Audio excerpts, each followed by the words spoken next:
SMP Negeri 1 Serong, Lombok Timur.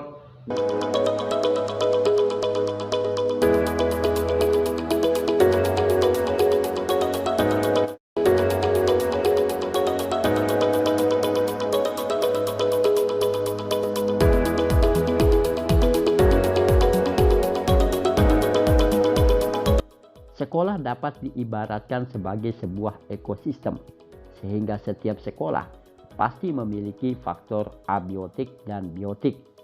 Faktor biotiknya ini berupa manusia seperti murid, guru, tenaga kependidikan, dan lain sebagainya.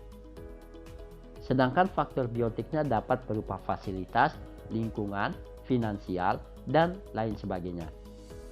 Pemimpin pembelajaran dalam pengelolaan sumber daya dimaksudkan sebagai kemampuan seorang pemimpin pembelajaran untuk mengoptimalkan semua sumber daya yang ada dalam upaya meningkatkan perkembangan sekolah dari segi pembelajaran, prestasi, kompetensi, ataupun dari segi fisik.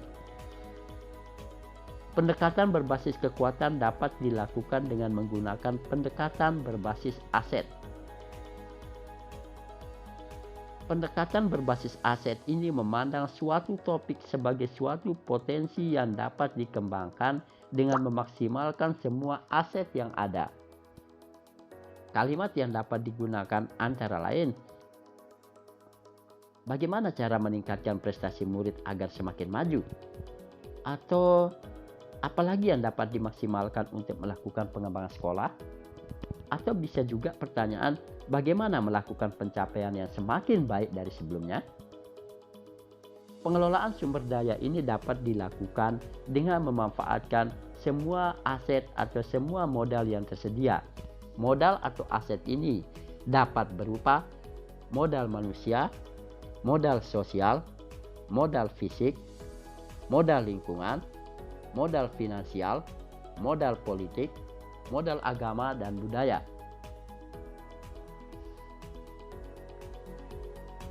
Sebagai contoh, pengelolaan sumber daya yang tepat berperan meningkatkan proses pembelajaran murid menjadi lebih berkualitas di sekolah, yaitu sebuah sekolah ingin memaksimalkan prestasi siswa di bidang Olimpiade MIPA.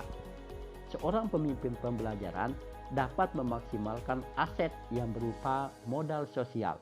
Salah satunya adalah alumni sekolah tersebut. Pemimpin pembelajaran dapat mengupayakan kolaborasi dengan alumni yang telah berprestasi untuk ikut berperan melakukan pembimbingan siswa di dalam mengerjakan soal-soal Olimpiade MIPA. Hubungan modul pemimpin pembelajaran dalam pengelolaan sumber daya dengan materi lain dalam modul calon guru penggerak ini yaitu, menurut Ki Hajar Dewantoro, maksud pendidikan itu adalah menuntun segala kekuatan kodrat yang ada pada anak-anak agar mereka dapat mencapai keselamatan dan kebahagiaan yang setinggi-tingginya, baik sebagai murid maupun sebagai anggota masyarakat. Seorang pemimpin pembelajaran harus dapat memandang berbagai karakteristik murid yang sangat beragam tersebut sebagai sebuah kekuatan mereka untuk dapat meraih impian atau cita-cita mereka. Seorang pemimpin pembelajaran harus dapat memandang berbagai karakteristik murid yang sangat beragam tersebut sebagai sebuah kekuatan mereka untuk dapat meraih impian atau cita-cita mereka di masa depan. Pada modul 1.3, pencapaian visi seorang pemimpin pembelajaran dapat dilakukan dengan menggunakan paradigma inquiry apresiatif, yaitu pengembangan potensi berbasis kekuatan. Seorang pemimpin pembelajaran dapat melakukan pengelolaan sumber daya dengan mengembangkan visi pembelajaran dengan cara memetakan kekuatan dalam diri sendiri dan potensi muridnya. Selanjutnya, segala informasi tersebut digunakan untuk merencanakan dan mengelola strategi perubahan dan pengembangan sekolah. Modul 2.3, coaching. Setiap guru ataupun murid pasti memiliki potensi atau kekuatan. Seorang pemimpin pembelajaran dapat berperan sebagai coach yang berupaya menumbuhkan dan membangkitkan potensi-potensi kunci tersebut Kekuatan yang muncul tersebut dapat menjadi potensi atau sumber daya yang dapat berupa modal manusia untuk pengembangan pembelajaran atau pengembangan sekolah.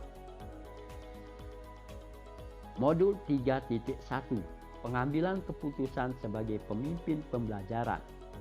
Paradigma pengambilan keputusan sebagai pemimpin pembelajaran yaitu individu lawan masyarakat, kebenaran lawan kesetiaan, keadilan lawan kasihan, dan jangka pendek lawan jangka panjang. Paradigma ini dapat digunakan untuk melakukan pengembangan sekolah atau pembelajaran dengan memetakan dan memanfaatkan sumber daya yang ada. Atau sebaliknya, pengambilan keputusan dapat dimaksimalkan dengan menggunakan potensi atau modal sumber daya yang ada. Sebelum mempelajari modul pemimpin pembelajaran dalam pengelolaan sumber daya, saya lebih banyak menggunakan pendekatan berbasis masalah. Setiap kegiatan difokuskan pada kekurangan-kekurangan yang ada. Hasilnya adalah berbagai pengembangan tidak dapat dilakukan dengan maksimal. Tetapi setelah memahami modul pemimpin pembelajaran dalam pengelolaan sumber daya, saya semakin optimis bahwa segala pengembangan dapat dilakukan, baik pengembangan kompetensi diri, pembelajaran, ataupun pengembangan sekolah dapat dimaksimalkan. Saya akan menggunakan pendekatan sekolah berbasis aset dengan memandang semua hal dapat dijadikan aset untuk melakukan pengembangan sekolah tersebut.